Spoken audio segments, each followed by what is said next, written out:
Good morning बच्चों। आज का क्लास में हम द्विगु समास क्या होता है उसको हम ट्रिक से बताने जा रहे हैं। तो बच्चों ध्यान दीजिए, द्विगु समास को हम कैसे पहचानेंगे ट्रिक से। देखिए, द्विगु समास, समास का पहला पद क्या हो? संख्यावाचक हो, मतलब संख्या हो।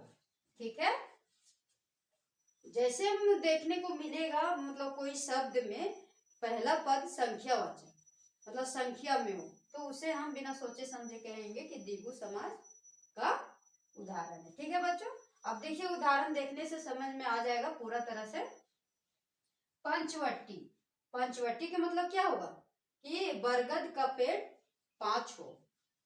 ठीक है, चौराहा, चौराहा को हम क्या बोलेंगे? जैसे रास्ता में 4 तरह से रोड निकला हो, 4 रास्ता हो, उसी को हम चौराहा कहते हैं। ठीक है, त्रिकोण, त्रिकोण के मतलब क्या हुआ? जिसका 3 कोण बना हो, उसे हम त्रिकोण कहते हैं। ठीक है बच्चों, तो इसको हम काउंट कर सकते हैं ना, गिन सकते हैं 1 2 3, इसीलिए हम इसको बोले त्रिकोण। तो ये जो है संख्यावाचक है ना, इसको मतलब 3 निकल रहा है। ठीक है, त्रिभुवन, त्रिभुवन के मतलब हो गया बच्चों, के मतलब जैसे हो गया बच्चों स्वर्ग, पृथ्वी और पाताल। ठीक है, इसका 3 अर्थ निकलता है, स्वर्ग, पृथ्वी और पाताल। तो इसका भी काउंट हुआ ना, स्वर्ग, पृथ्वी और पाताल, इसी को बोलते हैं त्रिभुवन।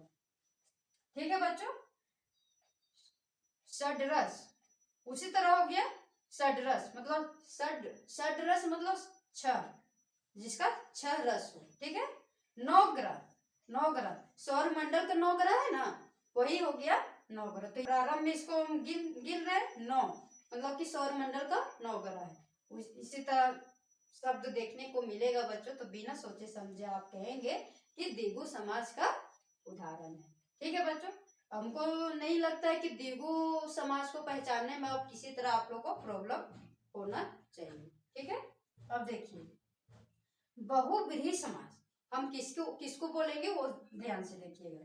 बहुव्रीहि समास, देखिए जहां पे देवी और देवताओं का शब्द देखने को मिलता है, जहां देवी और देवताओं का शब्द देखने को मिलता है। ठीक है, जैसे में देखिए, या फिर दोनों पद किसी तीसरे को संकेत करता है, दोनों पद किसी तीसरे को संकेत करता है। जैसे देखिए बच्चों उदाहरण देखिएगा तो पूरा तरह से समझ में आ जाएगा। ठीक है, देखिए बता रहे, लंबोदर, जिसका लंबा उदय हो, जैसे कि पेट बढ़ा हुआ, तो जो किसका है? गणेश भगवान को है, इसी को हम बोलते हैं लंबोदर। ठीक है, दशानन, दशानंद हम किसको बोलते हैं? रावण को, जिसका 10 सिर हो। ठीक है, त्रिलोचन, त्रिलोचन किसको बोलते हैं? शिव भगवान को। तो देखिए ये मतलब देवी देवताओं से संबंधित है ना, तो जहां पे बच्चों मिलेगा देवी देवताओं का शब्द देखने को मिलेगा, तो बिना सोचे समझे आप कहेंगे कि बहुव्रीहि समास का उदाहरण है। ठीक है बच्चों, तो ये आज बहुव्रीहि समास लास्ट है और सारा हम ट्रिक से हम बता दिए। समास क्लास में आप बने रहिए और इसी तरह का हम ट्रिक से हम बताते रहेंगे सारा व्याकरण। ठीक है बच्चों, और किसी तरह समास पढ़ने में बच्चों मेरा क्लास में समास पढ़ने में किसी तरह प्रॉब्लम होगा तो बेहिचक आप कमेंट करके पूछिएगा बच्चों, हम बताने के लिए रेडी हैं। Okay bye, thank you.